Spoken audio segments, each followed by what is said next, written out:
ଆପଣ ଯଦି YouTube channel ଖୋଲି ଦେଇଛନ୍ତି ଆପଣ ତ ଜାଣିଥିବେ ମାନେ ଓଡ଼ିଆରେ ଥମ୍ବନେଲ୍ ଲେଖିବା ପାଇଁ ହେଲେ ଆମର ଓଡ଼ିଆ ଅକ୍ଷର କେମିତି ଟାଇପ୍ କରିବେ, ଓଡ଼ିଆ ଭାଷାରେ କେମିତି ମାନେ ଲେଖିବେ, ତ ଏଇ ଭିଡ଼ିଓ ମାଧ୍ୟମରେ ଆପଣମାନେ ଜାଣିପାରିବେ। ଯେକୌଣସି ଗୋଟେ ଯଦି ଆମେ ଥମ୍ବନେଲ୍ ତିଆରି କରିବାକୁ ଯାଉଛନ୍ତି ତାହେଲେ ଆମର ଓଡ଼ିଆ ଅକ୍ଷର ହିଁ ଦରକାର। ଯଦି ଆପଣ ଓଡ଼ିଆରେ ଭିଡ଼ିଓ ବନାଉଛନ୍ତି ତାପରେ ବି ମାନେ ଆପଣମାନେ ହ୍ୱାଟ୍ସଆପ୍ରେ ବି ଓଡ଼ିଆରେ ଲେଖିପାରିବେ, ପ୍ଲସ୍ ଫେସବୁକ୍ରେ ବି ଓଡ଼ିଆରେ ବି ଲେଖିପାରିବେ। ତ ସେଇ ସେଟିଂଟା ମୁଁ ଆପଣଙ୍କୁ କହିବି ଯାହାଫଳରେ କି ଆପଣମାନେ ବି ଓଡ଼ିଆରେ ଲେଖିପାରିବେ। ଫୋନ୍ରେ ବି ସେଇ ସେଟିଂଟା ଦେଇଥାଏ। ମନେ କରନ୍ତୁ ସେ ଫୋନ୍ରେ ଆପଣମାନେ ଜାଣିନାହାନ୍ତି ତ ଏଇ ଭିଡ଼ିଓ ମାଧ୍ୟମରେ ବି ଆପଣମାନେ ଜାଣିପାରିବେ। ତ ଦୁଇଟା ସେଟିଂ କହିବି, ଏଇ ଦୁଇଟା ସେଟିଂରେ ଆପଣମାନେ କରିପାରିବେ ଆପଣଙ୍କର ଯେକୌଣସି ମୋବାଇଲ ହେଉ। ତ ବୁଝିପାରିଲେ ସାଙ୍ଗମାନେ, ଭିଡ଼ିଓକୁ ଜମାରୁ ସ୍କିପ୍ ନ କରିକି ଫାଷ୍ଟରୁ ଲାଷ୍ଟ ଯାଏ ଦେଖନ୍ତୁ, ଦେଖିଲେ ଆପଣମାନେ ଜାଣିପାରିବେ। ଯଦି ଭିଡ଼ିଓକୁ ପ୍ରଥମ କରି ଦେଖୁଛନ୍ତି କ'ଣ କରିବେ ନା ଭିଡ଼ିଓକୁ ଲାଇକ୍ କରନ୍ତୁ ଏବଂ ଚ୍ୟାନେଲକୁ ସବସ୍କ୍ରାଇବ୍ କରିବା ପାଇଁ ଜମାରୁ ଭୁଲିବେନି। ତ ଚାଲନ୍ତୁ ଭିଡ଼ିଓ ଷ୍ଟାର୍ଟ କରିବା।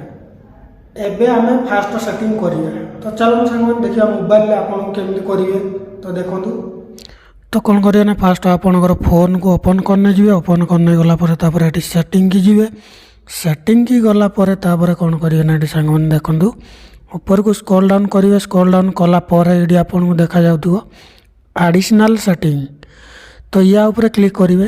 ଆଡ଼ିସନାଲ୍ ସେଟିଂ ଉପରେ କ୍ଲିକ୍ କରିବେ। କ୍ଲିକ୍ କଲା ପରେ ତାପରେ ଆପଣଙ୍କୁ ଏଇଭଳି ଗୋଟେ ଶୋ କରୁଥିବ। ଏଠି ଆପଣ କ'ଣ କରିବେ ନା ସିଧା ଏଇ ଯେଉଁ ନା କିବୋର୍ଡ଼ ଏଣ୍ଡ ଇମ୍ପୋର୍ଟ ଅଛି ତ ତା ଉପରେ ହିଁ କ୍ଲିକ୍ କରିବେ। କ୍ଲିକ୍ କଲା ପରେ ଏଠି ଦେଖିପାରୁଥିବେ ସାଙ୍ଗମାନେ କରେଣ୍ଟ କିବୋର୍ଡ଼, ତ ତା ଉପରେ କ୍ଲିକ୍ କରିବେ। କ୍ଲିକ୍ କଲା ପରେ ଏଠି କ'ଣ କରିବେ ନା ଜି ବୋର୍ଡ଼ ଉପରେ ରଖିଦେବେ। ରଖିଦେଲା ପରେ ତାପରେ ସେକେଣ୍ଡଟାକୁ କ'ଣ କରିବେ ନା ସେକେଣ୍ଡରେ ଯେଉଁ ମ୍ୟାନେଜ୍ କିବୋର୍ଡ଼ସ୍ ଅଛି ତା ଉପରେ କ୍ଲିକ୍ କରିବେ। କ୍ଲିକ୍ କଲା ପରେ ଏଠି କ'ଣ କରିବେ ନା ଜି ବୋର୍ଡ଼ ଉପରେ କ୍ଲିକ୍ କରିବେ।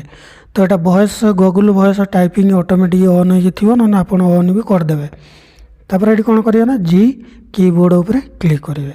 କ୍ଲିକ୍ କଲା ପରେ ଏଠି ଆପଣଙ୍କୁ ଗୋଟେ ଲାଙ୍ଗୁଏଜ୍ ସେଟିଂ ଦେଖାଯାଉଥିବ। କ'ଣ କରିବେ ନା ସେଟିଂ ନୁହେଁ ଲାଙ୍ଗୁଏଜ୍ ଲେଖା ହେଇଛି ତା ଉପରେ କ୍ଲିକ୍ କରିବେ। କ୍ଲିକ୍ କଲା ପରେ ଏଠି ତଳେ ଦେଖିପାରୁଥିବେ ଯେଉଁ ଲେଖା ହେଇନି କି ଆମର ଆଡ଼ କିବୋର୍ଡ଼, ତା ଉପରେ କ୍ଲିକ୍ କରିବେ। କ୍ଲିକ୍ କଲା ପରେ ଏଠି କ'ଣ କରିବେ ନା ସର୍ଚ୍ଚ ବାର୍ରେ ସର୍ଚ୍ଚ କରିନେଇଯିବେ ଓଡ଼ିଆ। ଯେମିତିକି ମୁଁ ସର୍ଚ୍ଚ କରିନେଇଯାଉଛି ଓଡ଼ିଆ। ତ ଓଡ଼ିଆ ସର୍ଚ୍ଚ କଲା ପରେ ଏଠି ଆପଣଙ୍କୁ ମାନେ ଚାରୋଟି ଶୋ କରୁଥିବ। ତ ଏଇ ଚାରୋଟି ମଧ୍ୟରୁ ଆପଣଙ୍କୁ ଗୋଟିଏ ହିଁ କେବଳ କ୍ଲିକ୍ କରିବାକୁ ପଡ଼ିବ। କ'ଣ କହିବାକୁ ଗଲେ ସାଙ୍ଗମାନେ ଦେଖନ୍ତୁ ଓଡ଼ିଆ ଇଣ୍ଡିଆ ଯେଉଁ ଅଛି ତା ଉପରେ କ୍ଲିକ୍ କରିବେ। କ୍ଲିକ୍ କଲା ପରେ ଏଠି ଦେଖନ୍ତୁ ଆପଣ ଯଦି ମାନେ ଇଂଲିଶରେ ଲେଖିଲେ ଓଡ଼ିଆ ଟ୍ରାନ୍ସଲେଟ୍ ହୋଇଯିବ। ମାନେ ଅଟୋମେଟିକ୍ ଧର ଏ ଲେଖିଲେ ଆମର ଆସିବ କ'ଣ ଓ, ତ ୟା ଉପରେ କ୍ଲିକ୍ କରି ରଖିପାରିବେ। ମାନେ ଇଂଲିଶରେ ଲେଖିଲେ ଓଡ଼ିଆ ହେବ। ଆଉ ହେଉଛି ଯଦି ଆପଣଙ୍କର ଡାଇରେକ୍ଟ ଓଡ଼ିଆ ଲେଖା ଆସିବ ବୋଲି ଚାହୁଁଛନ୍ତି କ'ଣ କରିବେ ନା ଏଠି ଓଡ଼ିଆ ଉପରେ କ୍ଲିକ୍ କରିନେଇଯିବେ।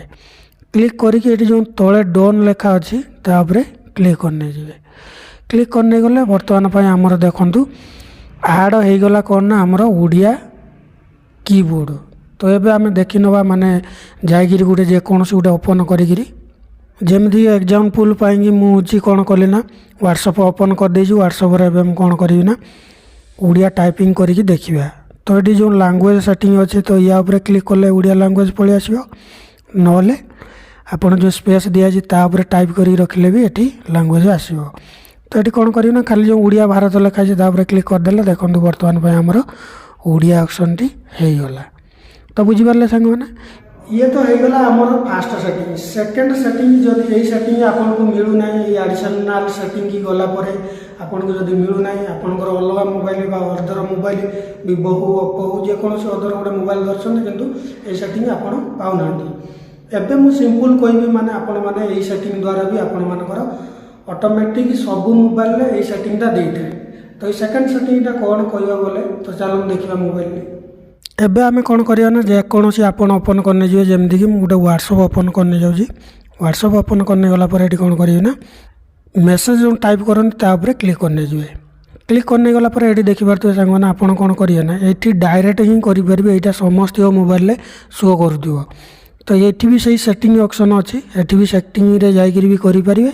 ତ ଏଠି ସେଟିଂକି ଯିବେ। ସେଟିଂକି ଯାଇକିରି ଡାଇରେକ୍ଟ କ'ଣ କରିବେ ନା ଏଠି ଆପଣମାନେ ଲାଙ୍ଗୁଏଜ୍ ଉପରେ କ୍ଲିକ୍ କରିକିରି ଏଠି ବି ଆଡ଼୍ କରିପାରିବେ। ଯେମିତି ମୁଁ କହିଲି ଓଡ଼ିଆ ଆଡ଼୍ କରିବା ପାଇଁ ସେମିତି ବି ସେମ୍ ଆପଣମାନେ ଏଠି ଓଡ଼ିଆ ଲେଖିକିରି ଆଡ଼୍ କରିପାରିବେ ଆପଣଙ୍କର ଲେଖା। ତ ଦେଖିପାରୁଥିବେ ଏଠି ଓଡ଼ିଆ ଇଣ୍ଡିଆ ଆସିଗଲା। ତ ୟାକୁ କ୍ଲିକ୍ କଲି। କ୍ଲିକ୍ କଲା ପରେ ପୁଣି ଥରେ ଓଡ଼ିଆ, ତାପରେ ଦେଖି ଏଠି ଡନ୍ କରିଦେଲି। ଡନ୍ କରିଦେଲା ପରେ ବର୍ତ୍ତମାନ ପାଇଁ ଦେଖନ୍ତୁ ଆମର ଓଡ଼ିଆ ଆସିଗଲା। ତ तो देखिपे सांग मैंने जमी आम ओडिया ऑप्शन टी आसीगला। तो यही भाव में आपण मैंने आपणकर लिखिपारे थंबनेल हो यूट्यूब रे हो जेकोसी जगह आपण मैंने ओडिया टेक्स्ट बा ओडिया रे मेसेज भी करें। तो बुझीपारे पूर्व वीडियो में मुझे केमी माने आपणकर चैनल को ग्रो करेंगे जदि जानापी चाहते कौन करेंगे ना यही वीडियो पर क्लिक कर देखी नियंतु। जदि चैनल को प्रथम करके आसान कौन करेंगे ना वीडियो को लाइक करके चैनल को सब्सक्राइब करने जमार भूलें।